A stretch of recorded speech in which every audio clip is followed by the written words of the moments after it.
Today we're in the beautiful Great Southern of Western Australia at Cheynes Beach, an absolutely beautiful location.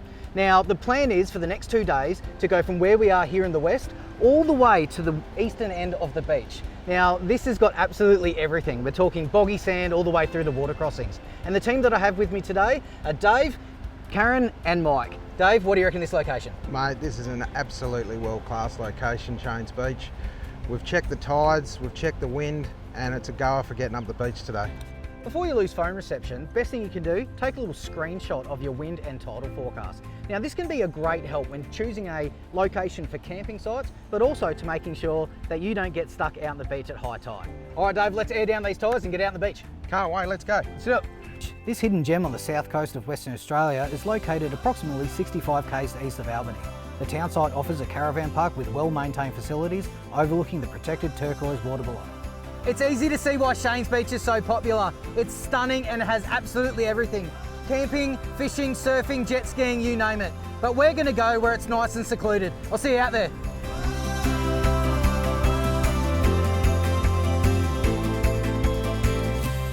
And would you have a look at this view?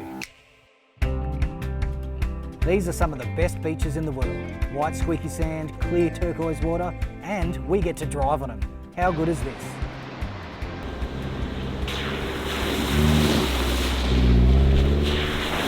Alrighty team, so we're along the beach. However, as you can see that we've come up to a bit of a roadblock. The tide comes in here quite a fair bit and the rocks and boulders ahead are going to block our way. But there is a way around this area and we're going to head to that now. Now luckily there's an inland track that detours around this part of the beach. Word is it's a bit challenging, so strap yourselves in, it's gonna be epic.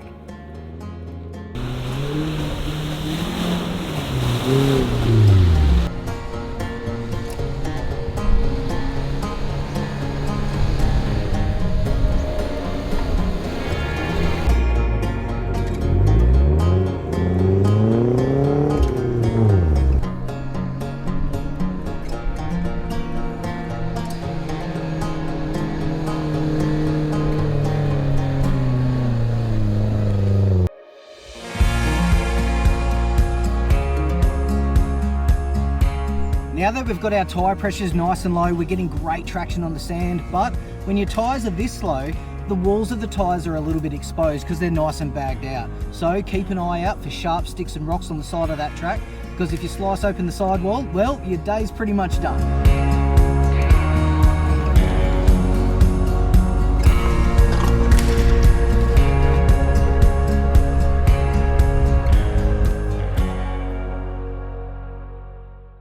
So mate, I walked this track, I had a bit of a look down there. Now these rocks, they look alright, it's not too bad, but at the end, there's a bit of an uneven part to the track, and I reckon these little chimneys, we're going to be on a bit of a lean there. Alright, well we'll just head down there, and if it's looking a bit too hairy, we'll just get a few blokes on standby, I guess. Yeah, I think we might need to. But look, nice and easy, pick your line, and I reckon we'll...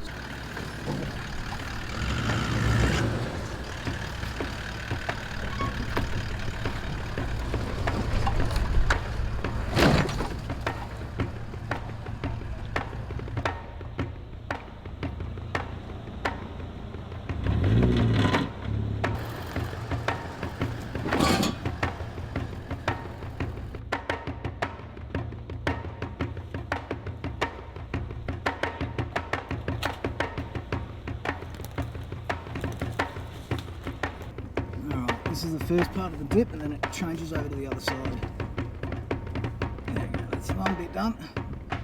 And this part here, alright, here we go. Oh, she's going over, come on. Nice and easy, Jimmy, come on. Oh. Come on, Jimmy. Oh, shit. Come on, Jimmy. Come on, Jimmy. Come on, Jimmy. Come on, Jimmy. Come on, Jimmy. There we go, boys. And that's how you do it.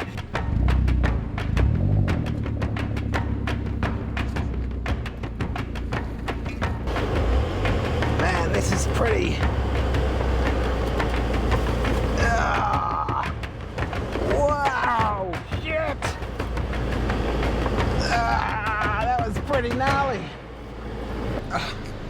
again. They've made it again.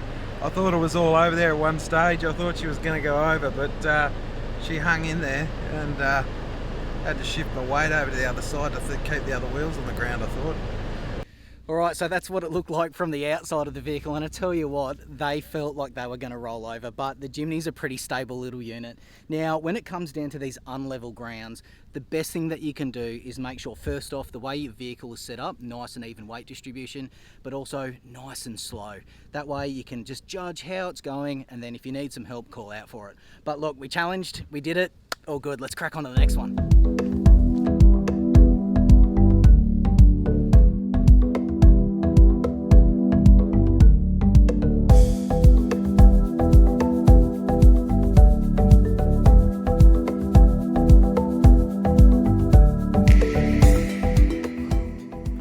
Coming off the track, we have a sneaky water crossing before finding this absolute gem. What an awesome campsite.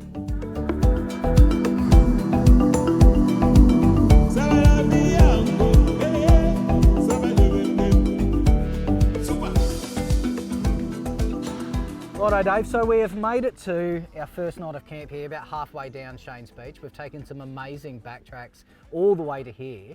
And I tell you what, our little Jimmy's got a bit of a workout today, didn't they? Mate, they copped the hiding down that hill. I thought I was going to lose it at one stage. We're looking at those rocks, and you know what? I thought that was going to be the tough part. But we got down to the end, and that uneven ground. Look, I thought the Jimny was going to have a bit of a lie down. Changed the weight dispersion in my car to make sure she didn't go over on her side. Well, Dave, look, we've got a great campsite, so let's get set up and crack on with the rest of the day. Sounds good, mate. Sun's nice and high, so we've got plenty of time to get organised for a change. Let's get into it.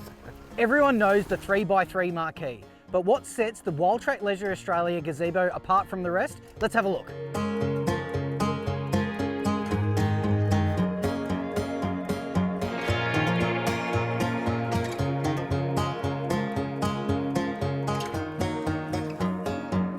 This is the Gazebo Tent 3, a complete camping system. Come inside and I'll show you. This 9 metre squared gazebo tent comes complete with 6 windows, all fitted out with this awesome bug mesh to keep the bugs out and let that breeze in. There's a couple of handy storage pockets, and when the sun goes down, you've even got a spot here for your lantern. How good is that?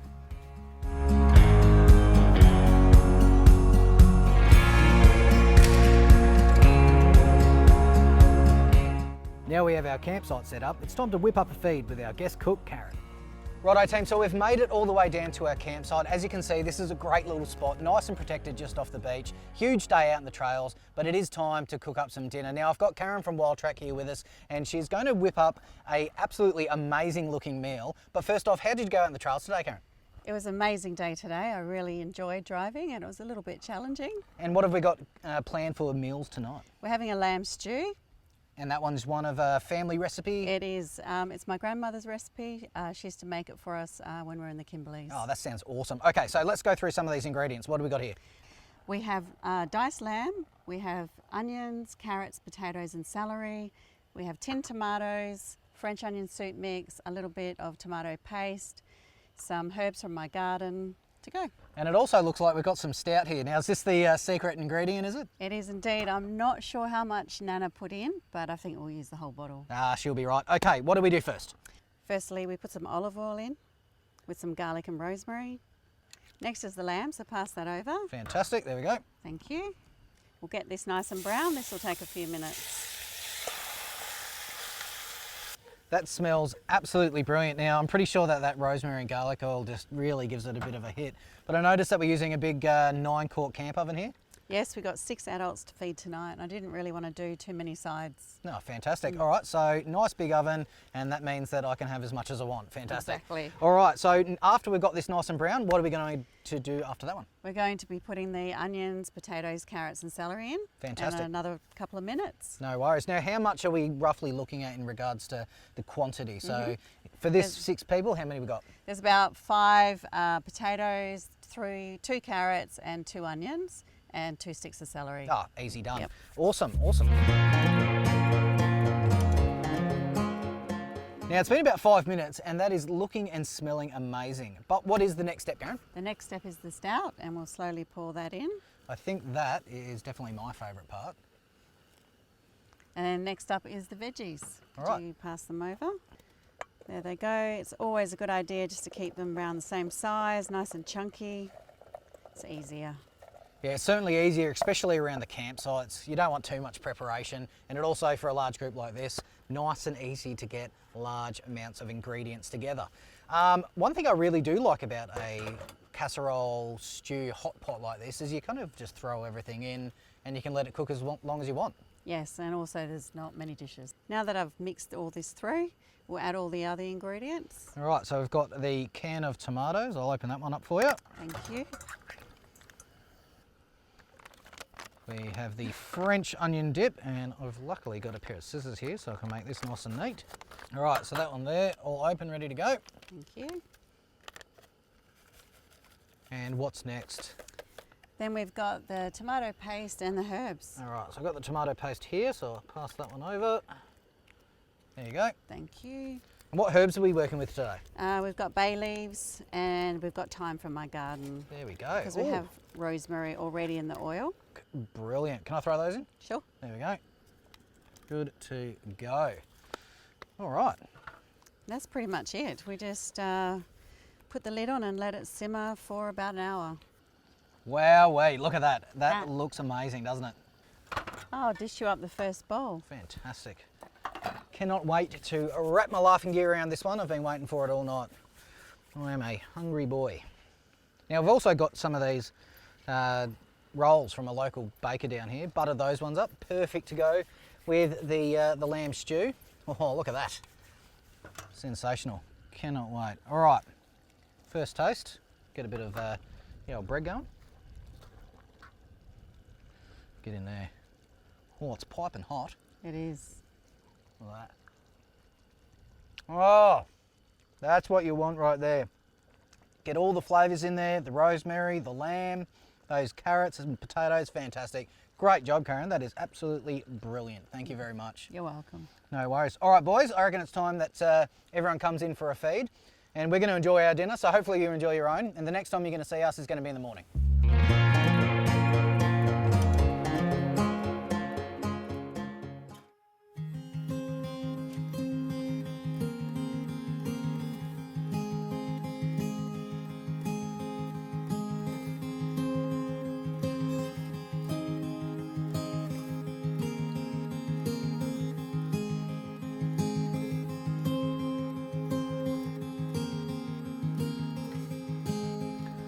What a stunning morning. It's not often down these parts that the wind isn't blowing a gale, but it's time to pack up and get back out on that beach and keep heading east.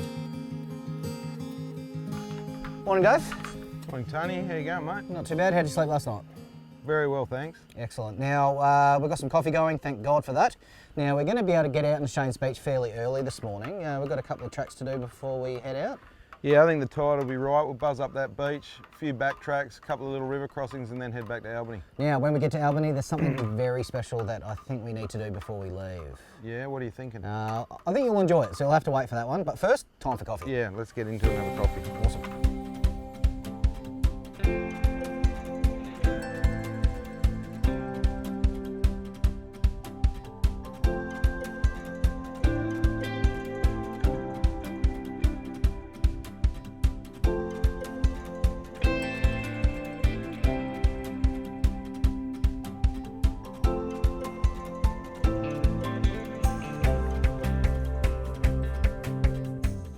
Look out, someone's bogged. You won't see the Jimny up to its axles, but the big Land Cruiser is in some strife.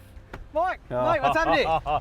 Mate, yeah, she's a bit soft back there, but I tell you what, it's when you start digging holes like that, mate, it's best to stop. It's a job for the Max Tracks. That's definitely right, mate. Let's get him out and have a go. Absolutely.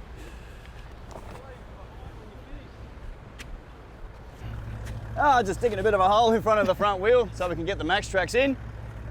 That way it gives it the best chance of traction.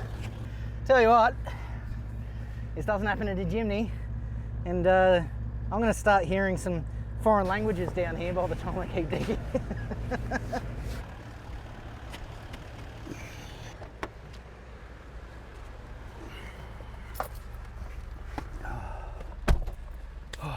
All right. I reckon first gear, we'll just go for it. Bit of low range.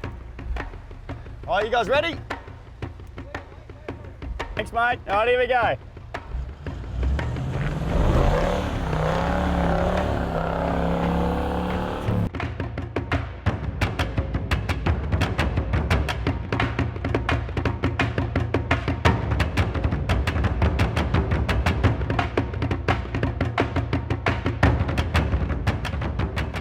Inland track takes us towards the fishing hut. However, before we get there, it's time to get wet. This crossing's gonna be a doozy. All right, so we've come up to a bit of a water crossing just before the fisherman's hut.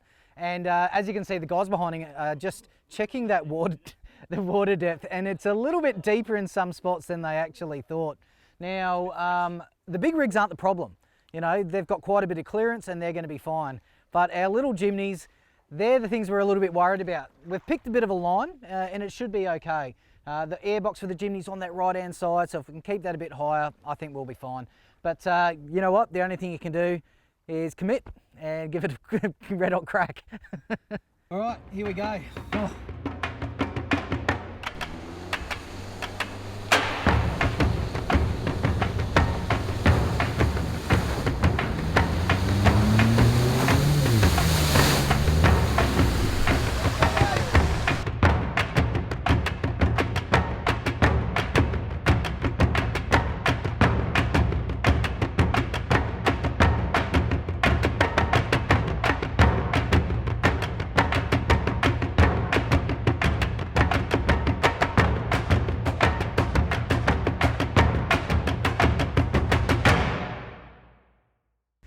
Well, mate, we've made it to the Bluff Creek Hilton, and what a mint little spot. But I tell you what, that water crossing on the way through was a bit how's your father? Yeah, it was rather exciting going through that, up and down and up and down. I thought we were going to bury one of these Jimneys. Yeah, I was a little bit concerned about the Jimney. I mean, look, you know, she doesn't have the tallest bonnet in the world, and I reckon you almost disappeared in one of those holes. Yeah, I was going down. I wasn't sure if I was coming up. That's all right. Now, look, this looks like the Mount Barker Fishing Club hut.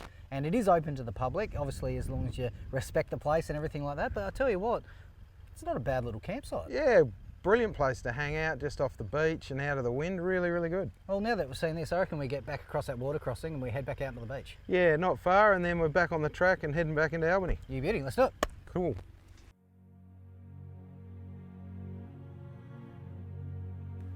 It's time to get off the beach and air up before heading to our last stop, the Australian War Memorial in Albany.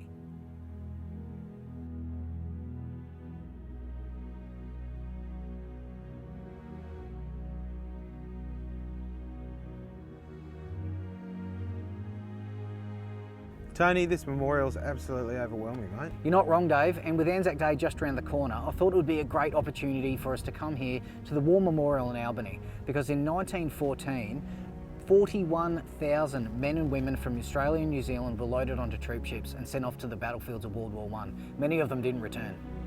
Yes, mate, and all Australians need to be really, really thankful for the sacrifices those servicemen and women made for us. Couldn't agree more, Dave.